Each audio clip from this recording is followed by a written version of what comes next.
Good evening, everyone, and welcome to another episode of Real Talk with Sasha. I'm your hostess, Sasha Johnston. Today, I have a very special guest with me. He's a retired professor from New Mexico Tech and inventor of the nicotine patch, Mr. Frank S1. Frank, thank you so much for joining me today. Absolute pleasure. Absolute pleasure. So, as I mentioned before, you are a second-time retired professor from New Mexico Tech. So, why don't you tell us a little bit about what your background and what you were teaching at New Mexico Tech? Well, at Tech, I taught pretty much everything in the psychology department. Probably the toughest course I taught was neuropsychopharmacology, which was sort of an introduction for our med students at Tech. And it was a tough course. It's a tough school.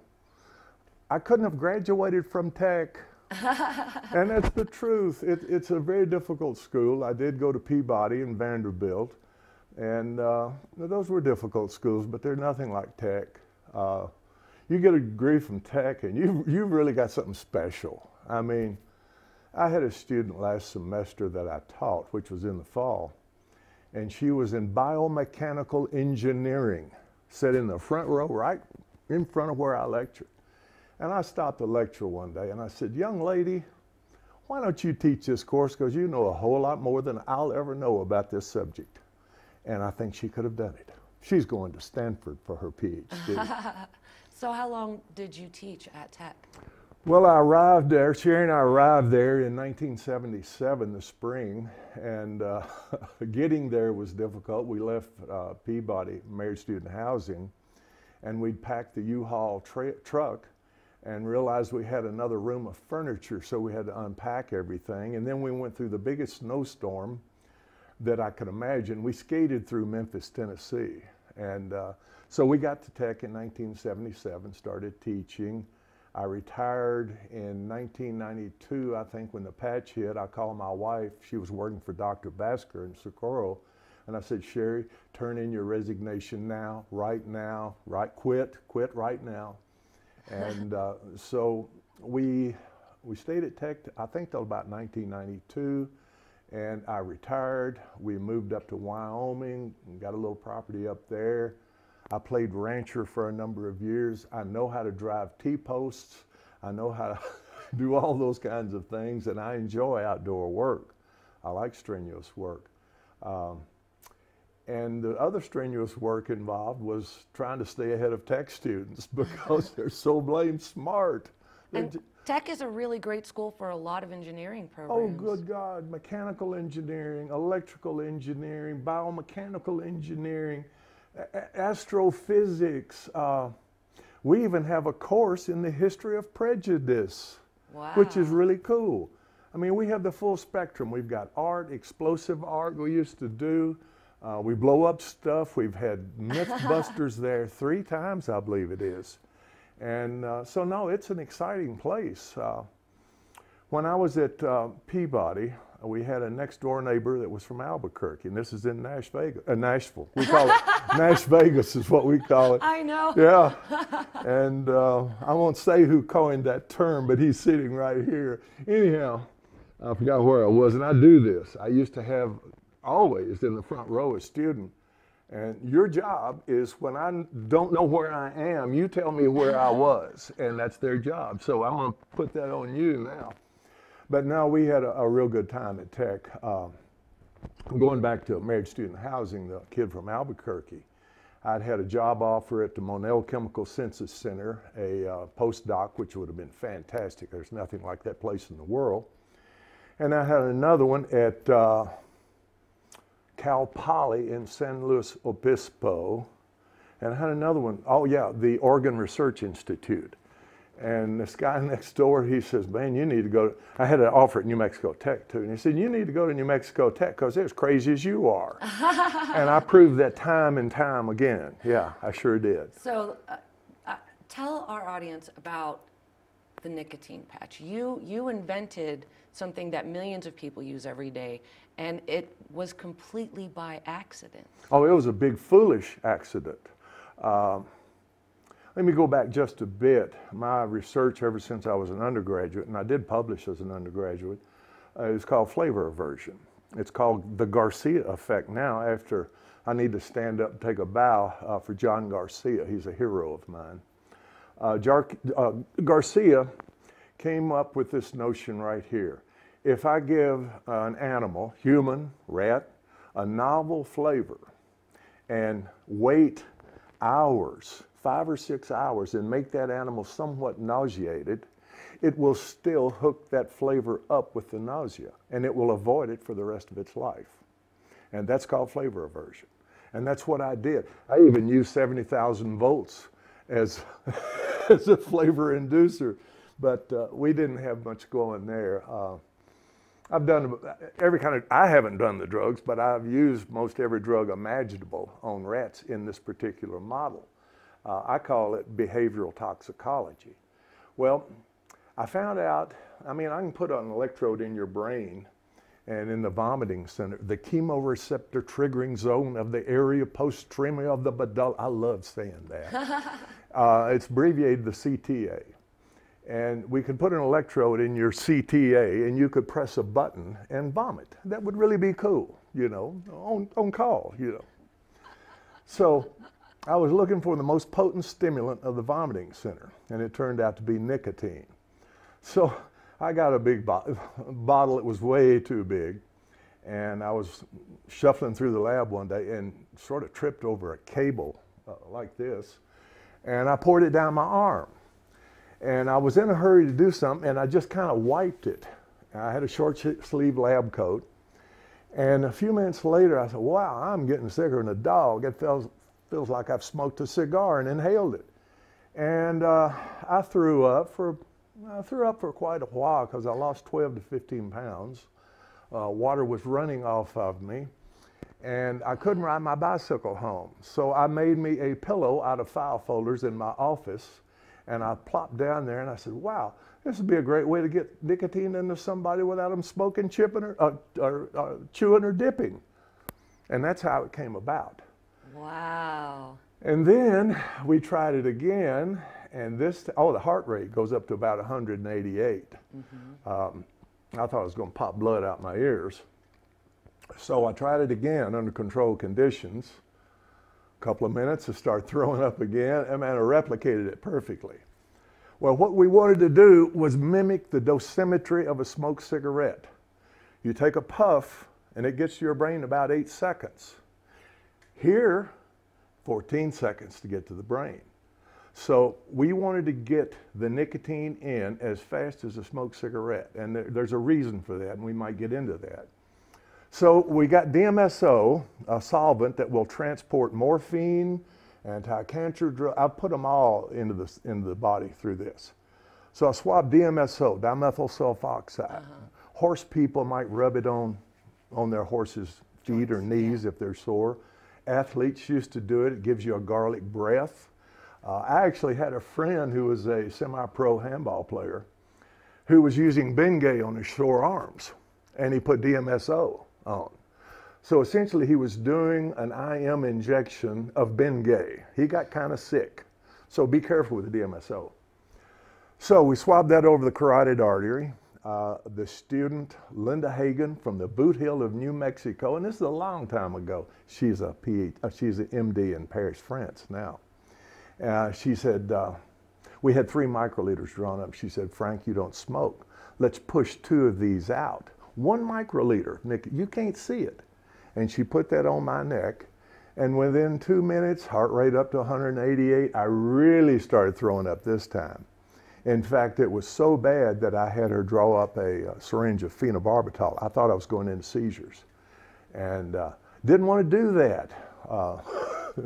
So we confirmed that. We started doing rodent studies. We found out that the nicotine was being wicked up by the hair, so we shaved rats.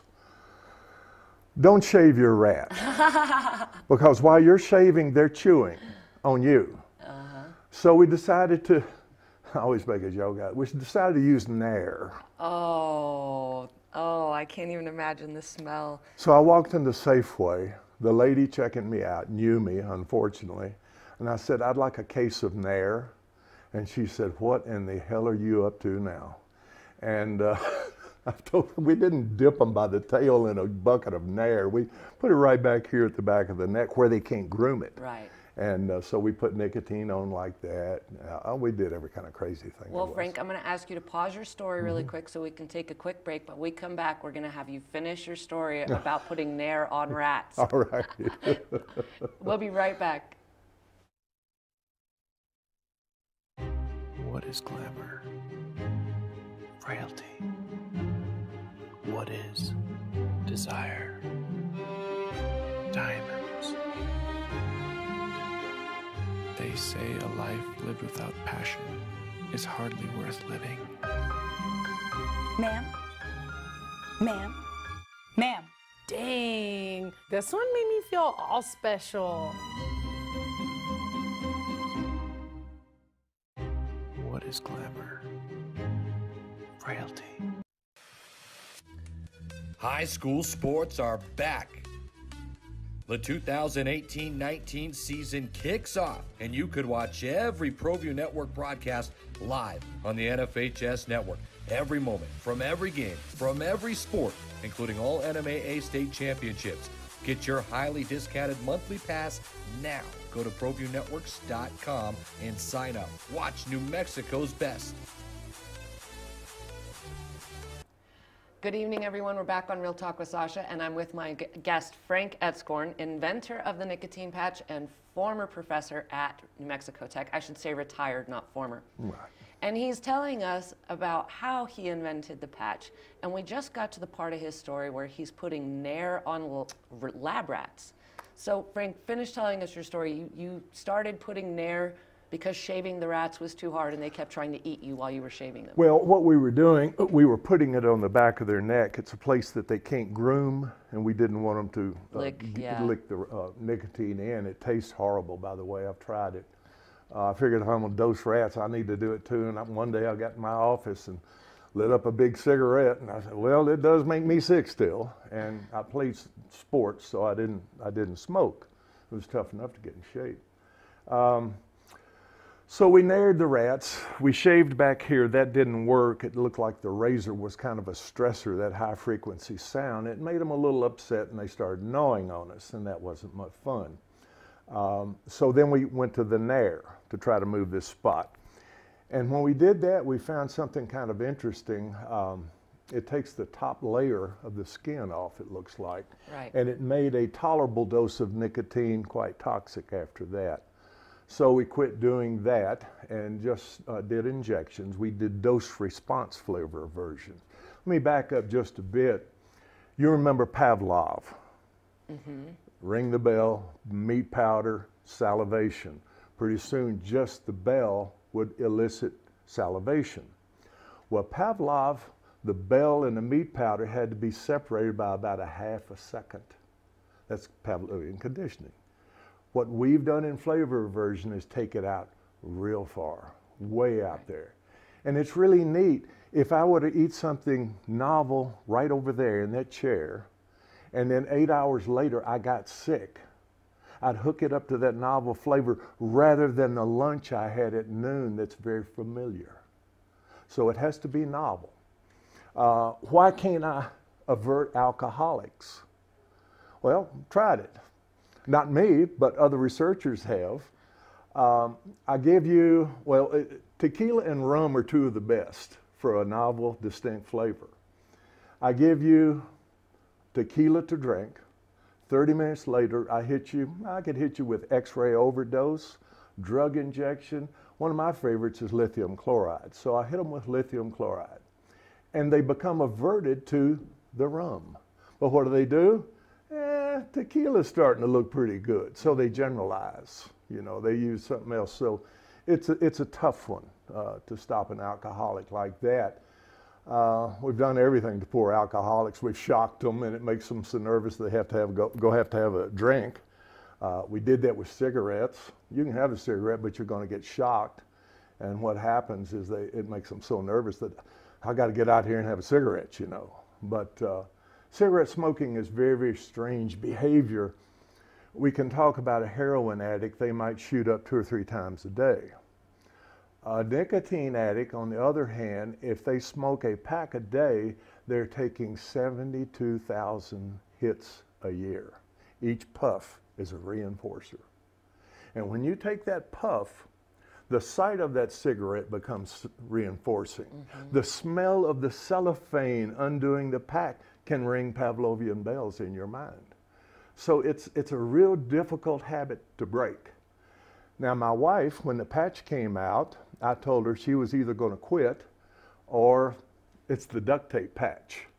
And we found that very effective for smoking cessation, talking too much, weight loss. It's a very, very widespread product. Duct tape is versatile. Yes, especially Gorilla Tape, because you can't get that off. Your poor wife. Oh, you just don't know. You just don't know. She's put up with me for 53 long years. I've seen your videos on Facebook where you pretend to get her to feed your cat and then you shoot her with the Nerf gun. No, that's not me. That's staged. On your Facebook account, huh? No, yes. No, so there was the big issue of living under power lines. And so a fellow named Sterling Colgate, who was a whiz kid, he was our ex-president in New Mexico Tech, a whiz kid at Los Alamos. I don't think they knew when he slept, but done some of this, he discovered Comet 87A. I mean, he's done everything. He calls me one day and he said, Frank, could you use a 70,000 volt power supply? Sure. I don't know what I'll do with it, but we'll find something. So we built this gigantic device out of plexiglass, about 8 feet in diameter, and each one there was a plate, and each one had a plexiglass cylinder that we could put a rad in. We had the 2 plates, we hooked the power supply up and fired it up with AC current. And the rats didn't do much. We did it for days and days and days. And then the student in my lab, he said, Frank, you know, we're not having any luck with AC. Let's go to DC. Well, we fired the device up, and shortly thereafter, a giant lightning bolt shot from the device to the stainless steel sink. After we cleaned our pants out, we went to the Capitol Bar and discussed what had happened. It turns out we had charged a giant capacitor and discharged it in the lab. We had the safety officer from Tech come over, and he looked at it and he said, this is the most dangerous thing I have ever seen in my life. And that's what I did at Tech. Yeah. Those kinds of things. I know your reputation because we're friends, and I know what kind of shenanigans you get up to. I remember at the Wyoming Ranch, you had a penchant for blowing things up because you had so much space out there, and I enjoyed watching your videos.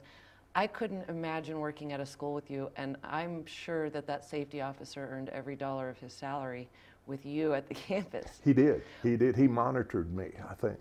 But I know you've contributed quite a bit to Tech as a school. There happens to be a brand new observatory up there named after you, and your son runs it, if I'm not mistaken. Well, Dylan, my son, and my daughter Kelly, she doesn't do that, but she's a computer whiz too. Both of them are. Yes, she is. Yeah. The observatory was built with some seed money I gave them, and it was dedicated, I think, in '93. And it's a pretty sharp observatory. We've got all kinds of instruments. We go on the road. In fact, we're hoping to do one here in Corrales very shortly. Yes. And they will bring up the MRO team. That's the Magnolia Ridge Observatory. Now that's where my son works. He's an astrophotographer and an IT man. And he'll bring Colleen Gino, who is an extraordinary astrophotographer. She has a show in Macy Center on campus right now. Wow. She's incredible. And so they'll be there. And we'll probably have some more pro astronomers. Our lead man, who takes the New Mexico Tech trailer with the big scopes to star parties, Dan Klingelsmith. He passed away just last Saturday. And that was a real heartbreaker for all of us because he's really good with outreach and kids. Every picture of him shows him with some youngsters, showing them telescopes. And that's pretty good.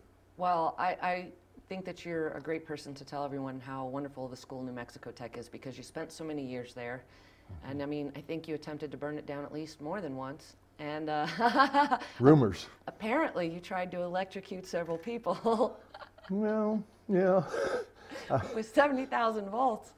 I can't, you know, I can't imagine. I've been electrocuted before. I can't imagine what 70,000 volts would feel like. Well, a lightning bolt passing by your head is no fun either. Trust me. No, I'm sure it's not. But you're kind of an outgoing guy. I mean, I know you're a fan of basketball, college basketball. Kentucky? I thought you were a Duke fan. I'm leaving. I'm leaving. Man, that's ice cold. I can't believe you did that. I can't I believe know you you're a did Kentucky man. I know you're a Kentucky that. man. Tennessee woman. I know what you're up to. You know You're exactly not what fooling I'm me. up to. But I also know you happen to drive a Corvette nicknamed the Pumpkin. Mm-hmm. Tell me about your Corvette, Frank. It's a ZR1, 755 horses, just what you need to go to Safeway. I get there quickly. Sherry's afraid to ride with me. She said I'm too noisy and too loud, and she's, you know Sherry. Sherry seems like a saint because she's not. She's withheld harm from you for many, many years. I would have to say she's probably got the patience of a saint. She told me one time she was going to do a Willie Nelson on me. You know what that is? No. Willie came home drunk one night and passed down on the bed, and his wife wrapped him in the bed sheet and beat hell out of him with a broomstick. Wow. Well, you have that to look forward to at least. I told her she kills me, don't stab me, just shoot me in the head in the middle of the night. Make it quick, painless, all that, you know. Wouldn't put it above her. So you are involved in all kinds of different things in New Mexico, and you seem to really try to showcase the positive that we have. And I know you're an excellent advocate and ambassador for New Mexico Tech. You are always for trying to encourage young people to get involved in math and science. I've seen you do a lot of contests and competitions and award a lot of really cool prizes to kids. You seem to be really involved in your community. What motivates you to try to do these positive things? That's a tough question. I just enjoy it. I mean, that's a good answer. I enjoy it. I adore young people because they keep me on my toes, and especially those techies. My God, I had to study to stay up with them. They're so smart. They're just so smart. I don't know how many kids have gone through my class. I didn't put them in med school. I wrote them letters. But so many students have gone to med school. They've done this, pharmacy school. It's just unbelievable what those kids do. And I call them kids. When I'm 74, I can call you a kid. Yes. Yeah, I mean, you were a professor longer than I've been alive at the same school. So I think kid is actually absolutely accurate. I can't imagine. I mean, you've had a very colorful and interesting life, and yet you still choose to call Corrales your home. I live in Corrales. My home is probably Socorro, even though Kentucky is my real home. But I have a great deal of love for that little old town down there. And one day I was having a haircut, and my barber asked me, he said, "What do you do?" And I said, "Well, I'm a professor down at New Mexico Tech." And he says, "Ah, that little old school in the desert with all those smart kids." Oh, I used that at commencement. No, it's a spectacular school. We've got kids from everywhere, all over the world. And I think that's good, to get to know other people.